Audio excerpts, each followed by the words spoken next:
današnjo konferenco smo organizirali tudi zaradi tega, ker se v zadnjih dneh v Sloveniji na političnem prizorišču razmere problematizirajo in postavljajo poslovanje, pa v uporabu bom tudi besedo, usodo Slovenije spet bolj na rob prepada. Istočasno pa vsi vemo, je včeraj Mednarodni monetarni sklad končal svoje sestanke in srečanja, tudi z nami jih je imel v Sloveniji in nam sporočil tisto, kar trdimo tudi sami, Slovenija se lahko reši sama. Ni pa nujno, da se bomo rešili sami. In kaj nam je Mednarodni monetarni sklad sporočil?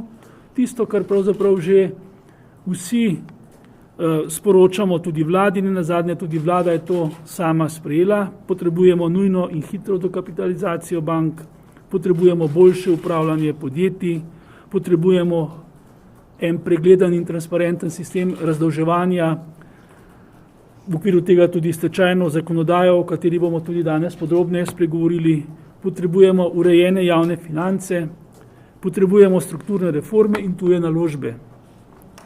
Mi smo k temu v svojem dokumentu, ki smo ga tudi že predstavili, Kisik za gospodarstvo, dodali še potrebujemo pravno državo, boljše poslovne okolje z deregulacijo, nov razvojni program in odločnejšo podporo izvozu. To so izhodišča, pri katerih se gospodarstvo v Sloveniji strinja z oceno Mednarodnega monetarnega sklada. Žal moramo pa k tem splošnim izhodiščem dodati še nekaj informacij, kaj se trenutno dogaja v Sloveniji. Kaj pomeni to, da je gospodarstvo prezadolženo, da imamo banke z velikimi luknjami in da proces sanacije bančnega sistema poteka tako počasi? Da zakona o razdolžitvi podjetij, ki ga je vlada planirala sprejeti že pred poletnimi počitnicami, še danes nimamo oziroma se je umaknil temu, da bo to tematiko uredil zakon o finančnem poslovanju. To pomeni, da imajo podjetja obrestne mere, ki so nad 5%, pri donosnosti v Sloveniji, ki je 5% in manj v povprečju, to seveda pomeni veliko težavo. To seveda tudi pomeni, da preko 10 000 podjetij, ki so prezadolžena, v tem trenutku ne more do virov financiranja tekočega poslovanja, kaj šele nekega investicijskega in razvojnega cikla. To seveda pomeni, da je tudi naša ocena, da lahko tudi v letu 2014 pričakujemo recesijo, realna, in da žal ne izvajamo ukrepov, s katerimi bi obljube o zmanjševanju brezposelnosti, o novih delovnih mestih, o novih investicijah lahko tudi realizirali. To pomeni, da imajo podjetja zelo veliko skrb v tem trenutku, ki jo delimo seveda z njimi, da se povečujejo apetiti države po dodatnem davčnem obremenjevanju, ne samo z davkom na nepremičnine, ampak tudi z najrazličnejšimi taksami, trošarinami, prispevki in tako naprej. Skratka, tukaj je nenehno strah, ki povzroča nelagodje in potem tudi zmanjšuje investicijske in razvojne apetite, da nas bo država dodatno obremenila. Včeraj smo sodelovali na sestanku na Obrtni zbornici, kjer je bilo v konglomeratu različnih združenj in asociacij podprto tudi z naše strani, da ne pride v poštev dodatno obremenjevanje gospodarstva v obliki tudi večjega davčnega zajema strani zakona o obdavčitvi nepremičnin.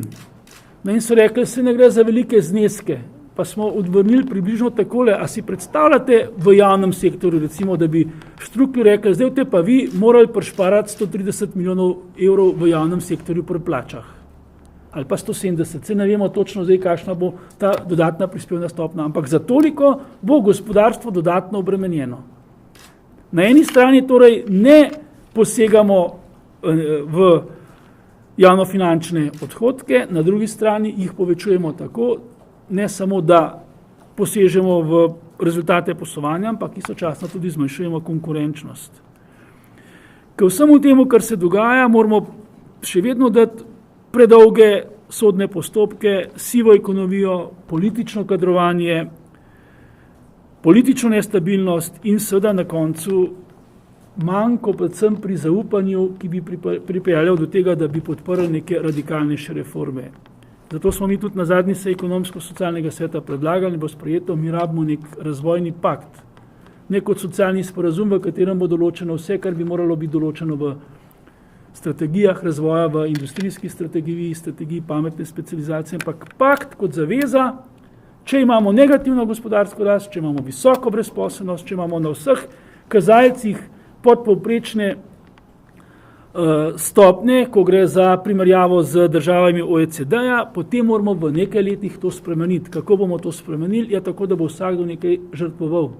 Menedžeri bojo nekaj žrtvovali, lastniki bojo nekaj žrtvovali, zaposleni nekaj žrtvovali, da vemo, kaj nas na koncu čaka in to jaz upam, da bomo uspeli v ta pakt zapisati, da bo kratek, razumljiv.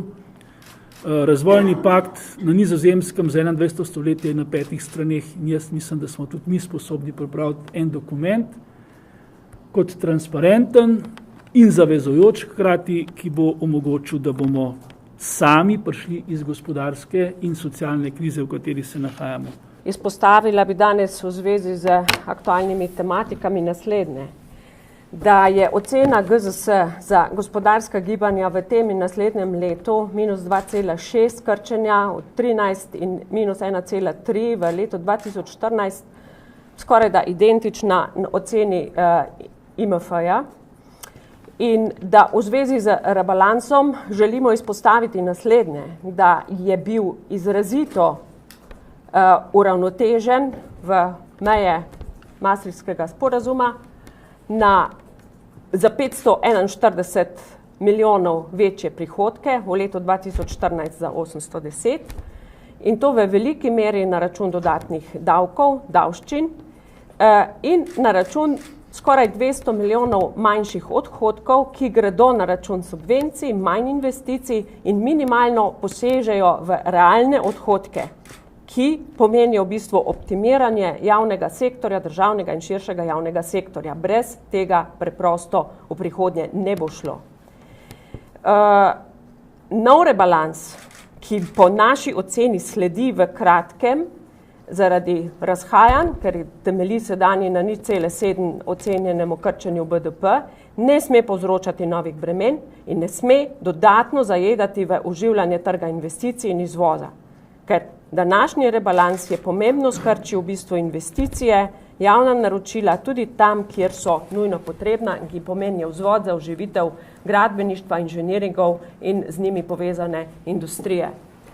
Če govorimo sedaj v kontekstu pomembnega sestavnega dela rebalansa davka na nepremičnine, naj poudarimo že znano stališče, da ga gospodarstvu podpiramo načeloma kot javnofinančno prihodkovno rezervo, doslej neizkoriščeno, vendar le z nastavki, ki morajo v naslednjih letih pomeniti ne samo polnjenje proračuna, ampak tudi razvojni davek. In hkrati, ki odpravlja nesorazmerja pri odmeri nadomestil za uporabo stavbnega zemljišča po različnih lokalnih skupnostih, pri katerih nekatere zaračunavajo zelo veliko, nekatere premalo, nekatere nič, kar pomeni nelojalno konkurenco podjetnikom. Od davka na nepremičnine, če ga načeloma podpiramo, pa pričakujemo, da bo vlada zagotovila, da ne bo prinašal novih bremen za gospodarstvo, da bo prinesla pošteno, uravnoteženo obdavčitev brez izjem, na kar posebej opozarja tudi IMF. In tisto, čemur izrazito nasprotujemo v teh dneh, kupčkanju interesnih skupin in politike za lovljenje parcialnih interesov. Zakaj to izpostavljamo?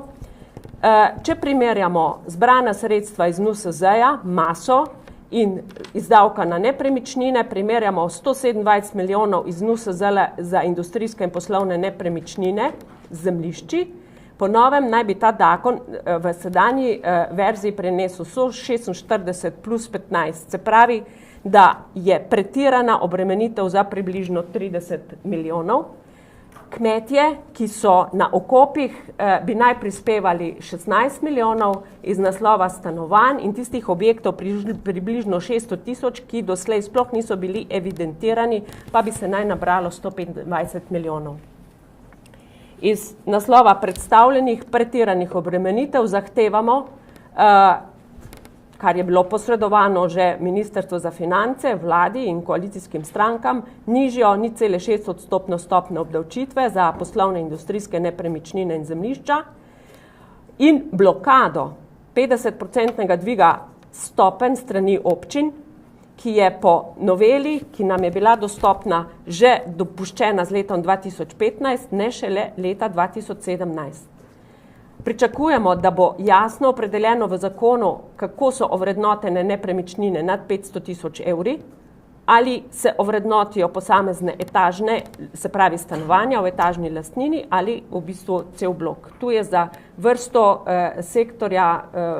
podjetij v sektorju gradbeništva in poslovanja z nepremičninami zelo pomembno. Pričakujemo davčno kapico ali izjeme za neprodana stanovanja in zemljišča na zalogo, tako zvano, ki so bila dobljena kot oblika plačila, ker pač naša pravna država ne deluje in ni mogoče dobiti poplačila v denarju. In izjemo na nepremičnine v stečajnih masah, ker to v bistvu samo še dodatno zmanjšuje pravno varnost upnikov, ki iz stečajev itak ne dobijo skoraj nič. Velik problem je še vedno vrednotenje nekaterih sektorjev, energetike, turizma, konkretno hotelov, ki v Portorožu davek na kvadratni meter zahteva približno 10-krat večje breme kot nekje v srednji ali vzhodni Sloveniji. Podobno za sektor energetike, ki z predvidenim davkom posega od 10 do 20% v njihove prihodke, kar je absolutno nesprejemljivo, ker to zmanjšuje njihovo investicijsko in kreditno sposobnost. In zato, da bi pomagali pri politični podpori temu zakonu in ker menimo, da je tako tudi smiselno, podpiramo davčno posojilo upokojencem, ker v bistvu pač ta zakon težko razrešuje vsa nesorazmerja in neskladja, ki so se zgradila pač v letih samostojne Slovenije. Takoj bom, skratka, ne podpiramo umika zakona, kot je predlog iniciative, tudi obravnava po rednem postopku ni sprejemljiva, ker zakon mora biti sprejet v tem letu, ne podpiramo državne nepokorščine, ker bi prinesla nova bremena, destabilizacijo z neslutenimi posledicami. Pričakujemo sprejem v letu 2013, odgovorno do države, pričakujemo pa odgovornost vlade, da bo upoštevala stališča in zahteve gospodarstva, da ne poveča bremen. Hvala. Mi smo vam zaradi tega, da bo bolj celovita slika pripravila en hiter presek, kaj se dogaja s proračunom oziroma z javnimi blagajnami z vidika obremenitev v zadnjih letih, v kriznih letih od 2008 do 2012, ravno zaradi tega, ker se v javnosti pojavlja cel kup informacij, moramo priznati tudi dezinformacijo o tem, kdo ne bi bil bolj razbremenjen, kdo ne bi bil bolj obremenjen in tako naprej. Poskušali smo dobiti čim bolj celovito sliko in to na ta način, da smo pogledali predvsem seveda tiste vidike, ki so največje postavke v proračunu oziroma v proračunih oziroma javnih blagajnah. Skratka, eno od ključnih vprašanj, ki se je pojavila, ali se obremenitev gospodarstva v primerjavi z letom 2008 zmanjšuje ali ne. Zakaj 2008? Zato, ker je običajno v državah, ki padajo v krizo, da vlade reagirajo s tem, da razbremenijo gospodarstvo, zaradi tega, da se potem proticiklično delovanje cikl obrne. Primerjali smo predvsem davčne prihodke iz enega preprostega razloga, ker v letih od 2008 do 2014 pomenijo 83% financiranja države. Viri, ki smo jih uporabili, so zaključni računi proračuna Republike Slovenije od leta 2008 do 2011 in podatki iz rebalansa proračuna za 2012 letošnjega, ker tistih podatkov za 2012 v javnih dosedanjih zaključnih računih še ni. In upoštevane blagajne, ki so 3 državni oziroma 4 državni proračun, občinski proračuni, blagajne SPIZ-a in pa tudi zdravstvena blagajna. Ključne davčne postavke v javnih financah, na katere največ odpade, so se tudi najbolj spreminjale. Ko govorimo o prilivih v zadnjih teh 4 oziroma 5 letih, so davki na dohodek in dobiček, DDV, prispevke za socialno varnost in pa trošarine.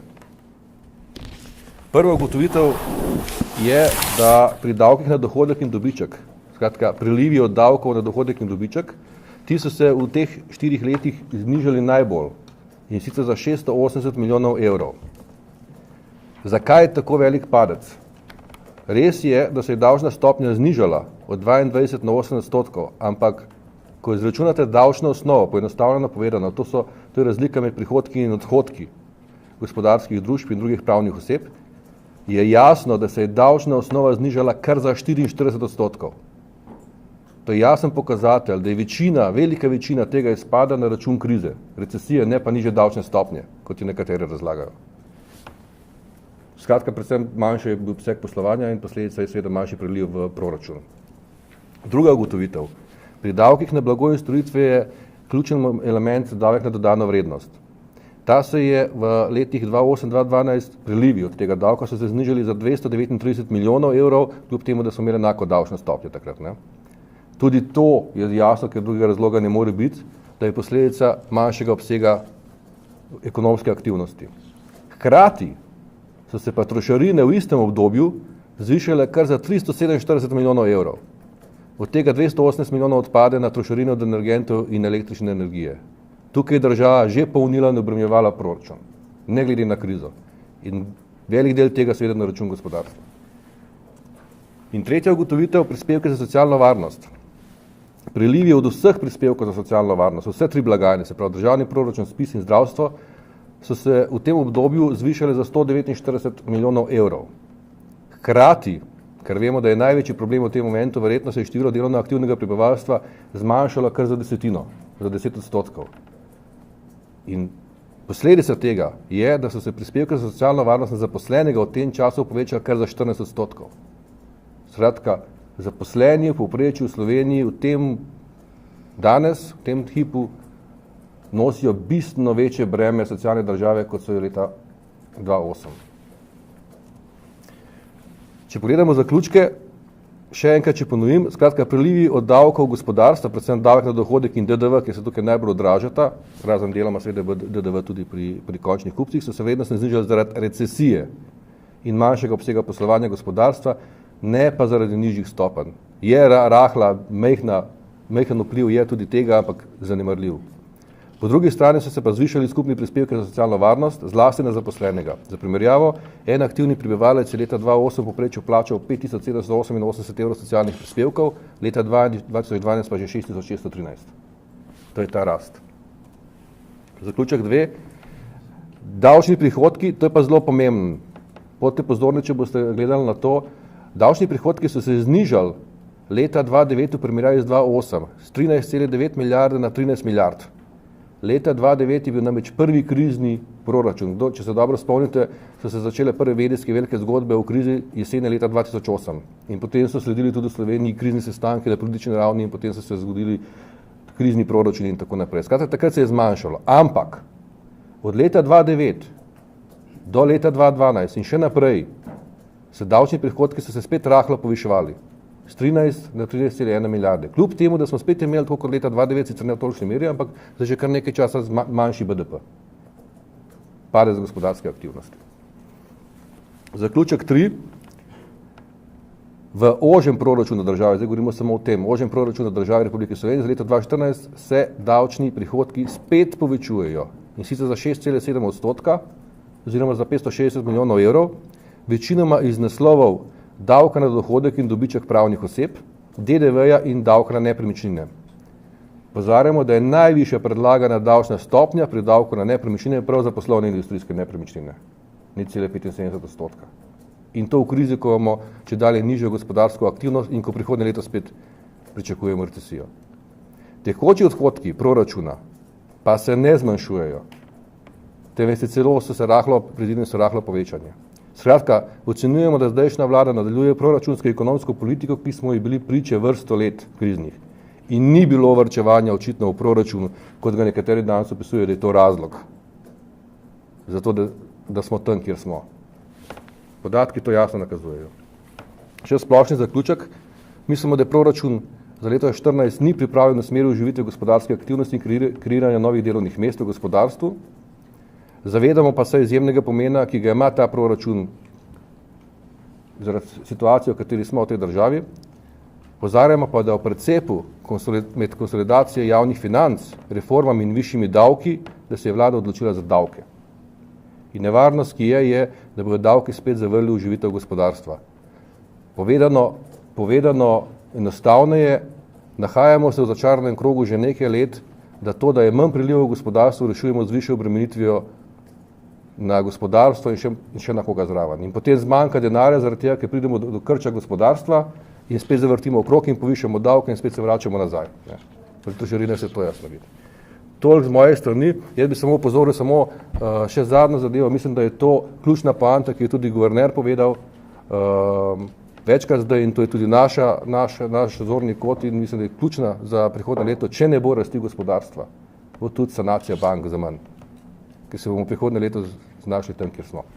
Kot veste, je vlada napovedala, da bo jutri sprejemala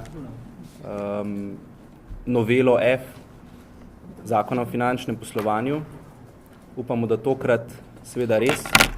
Vsi se zavedamo, da je razdolžitev gospodarstva tudi po oceni tujih strokovnjakov, torej Mednarodnega denarnega sklada, eden izmed ključnih nalog te države, ki jih mora seveda realizirati v najkrajšem možnem času. Zakon o sistemski razdolžitvi ni več. Mi to ocenjujemo kot dobro, zato ker seveda so rešitve, ki pa bodo po novem v zakonu o finančnem poslovanju, torej v noveli F, tiste, ki jih pričakujemo, bistveno fleksibilnejše od dosedanjega sistema, po naši oceni, zaradi česar seveda sprejem novele zakona podpiramo in seveda upamo, da bo sprejet v najkrajšem možnem času in da bo tudi v veljavo stopil v najkrajšem možnem času. Pričakujemo seveda, da bo ta zakon dejansko sedaj omogočil ohranjanje zdravih jeder, da bo preprečil nekatere ključne zlorabe, ki so se v preteklosti dogajale, predvsem pri izčrpavanju podjetij in seveda, da bo hitro, enostavno in relativno ugodno z vidika upnikov zaposlenih omogočil prestrukturiranje. To, kar je v sedanji situaciji ključno. Verjamemo, da bo z sodelovanjem ali pa z večjim sodelovanjem bank upnic, tisti, ki so ključni upniki, to bistveno lažje. Kot veste, po novem bodo lahko tudi upniki sami začeli postopek prestrukturiranja, kar ocenjujemo seveda kot pozitivno, vsaj glede na to, kar se je v preteklosti dogajalo. Vendar pa poudarjamo tudi sledeče, da samo črka na papirju ni dovolj. Torej, dejstvo je, da moramo v naslednjem letu oziroma takoj, ko bo začel zakon veljati, dolžniki, upniki, banke in seveda tudi predvsem država se aktivno vključevati in začeti uporabljati te torej nove fleksibilne določbe, ki jih predlog zakona prinaša. Apel vladi je, da to naredi takoj. Apel državnemu zboru pa seveda, da po nujnem postopku ta zakon sprejme, da začne zakon čim prej veljati in da ga naslednje leto mu pustimo neko obdobje stabilnosti, da ga ne spreminjamo več, kot veste, je to že 6. novela v zadnjih 5 letih in na ta način upamo seveda, da bodo tudi te konkretne rešitve, ki jih sedaj predlog zakona prinaša, zaživele v praksi. Drugače, seveda ocenjujemo, da bo situacija enaka kot sedaj, torej, da se ne bo zgodilo nič pretresljivega. Veste, in omenjeno je že bilo strani predsednika, trenutno je na meji oziroma v nevarnosti, če lahko tako rečem, 10.000 podjetij, ki so prezadolžena in ki seveda pričakujejo sprejem tega zakona, zato mislimo, da je več kot nujno. Mi bomo naredili vse, seveda zato, da bo zakon sprejet čim hitreje in za čim boljšo vsebino. Kakor je bilo že večkrat zdaj poudarjeno, potrebujemo strukturne reforme, nažalost pa dobivamo samo neke parcialne rešitve, ki ne zagotavljajo neke dolgoročne finančne stabilnosti na nobenem od teh področji, o katerih v zadnjem času intenzivno govorimo. To je področje zdravstvene dejavnosti, področje pokojninskega sistema in seveda tudi delovnopravne zakonodaje. Če začnem zdravstveno dejavnostjo. Dejstvo je, da smo v letošnjem letu dobili 2 predloga sprememb zakonov, tako zakona o zdravstveni dejavnosti, ki dobro veste, da je razburil tako strokovno javnost, kako tudi civilno družbo, Po javni razpravi je zakon izginil v nekem predalu, ta trenutek ne vemo, kaj se z njim dogaja in moram reči, da nas je presenetil drug parcialni zakon, interventni zakon, spremembe in dopolnitve zakona o zdravstvenem varstvu in zdravstvenem zavarovanju, ki seveda ponovno rešuje samo parcialno nekaj in vse premalo. Vse skozi opozarjamo, da je potrebno to zakonodajo obravnavati istočasno, da se lotimo reforme, ki bo sistemsko spremenila in zagotovila neko dolgoročno finančno vzdržnost in seveda tudi rešila vprašanja, s katerimi se konstantno v tej družbi ukvarjamo. To je vprašanje javno-zasebno zdravstvene mreže, kolektivne pogodbe, neenakomerne obremenitve zavarovancev in seveda še cele kopice drugih vprašanj, ki bi zagotovila dolgoročno vzdržnost tega zdravstvenega sistema in seveda tudi neki konsens v tej družbi o tem, kaj od zdravstvenega sistema sploh želimo in kako naj bi rekel, zagotavljali neko solidarnost, strokovnost in učinkovitost, boljšo organizacijo in racionalnost. Ta interventni zakon zagotavlja po zadnjih izračunih le 30 milijonov evrov, s tem, da Zavod za zdravstveno zavarovanje že v naslednjem letu predvideva približno 150 milijonsko luknjo. To kaže na to, kako neresne so takšne rešitve, s tem, da s to novim interventnim zakonom predvsem širimo osnove za plačilo prispevkov, se pravi nove obremenitve tako zavarovancev kot delodajalcev, ne posegamo pa na odhodkovno stran in zagotavljamo boljše in racionalnejše obnašanje v samem sistemu, se pravi zdravstvenih izvajalcev. Če nadaljujem, gre za to, da smo seveda zaposleni pri gospodarskih subjektih neenakomerno obremenjeni s prispevkom za zdravstveno zavarovanje. Kakor veste, v povprečju plačamo 2-krat več kot ostali zavarovanci in za nas je to nesprejemljivo. Naša zahteva je vse skozi, dajmo enakomernejše obremeniti zavarovance, bodimo vsi državljani ene kategorije in istočasno znižujemo prispevno stopnjo, se pravi razbremenjujemo gospodarstvo in tudi nas aktivne zavarovance. Če nadaljujem, pokojninski sistem. Veste, da smo sprejeli SPIZ-2, naredili smo nek korak naprej, ampak to je bil samo en korak, prvi korak od 10, ki bi jih morali narediti. Na to nas opozarjajo vsi. Tudi včeraj smo slišali opozorilo z tega na ta naslov. In dejstvo je, da nismo niti na invalidskem zavarovanju nič naredili, da je sistem zastarel, da je star čez 20 let, da se niti na sistemu poklicnega pokojninskega zavarovanja nič ne dogaja oziroma ravno tako zaostajamo z rešitvami ob tem, da imamo danes čez 603 tisoč upokojencev in da je aktivnega prebivalstva ali pa zavarovancev, da rečem vsak dan manj, 834 tisoč po zadnjih podatkih Zavoda za pokojninsko in invalidsko zavarovanje. Razmerje med upokojenci in delovno aktivnimi je pod 1,4. Če odštejemo od teh aktivnih zavarovancev še tiste brezposelne, ki imajo pravico do tega zavarovanja in če odštejemo še zaposlene v javnem sektorju, ki vemo, odkot grejo sredstva za prispevke, je to razmerje že skoraj 1:1. To so grozljive številke in dejstvo je, da na tem segmentu bo treba narediti korak naprej.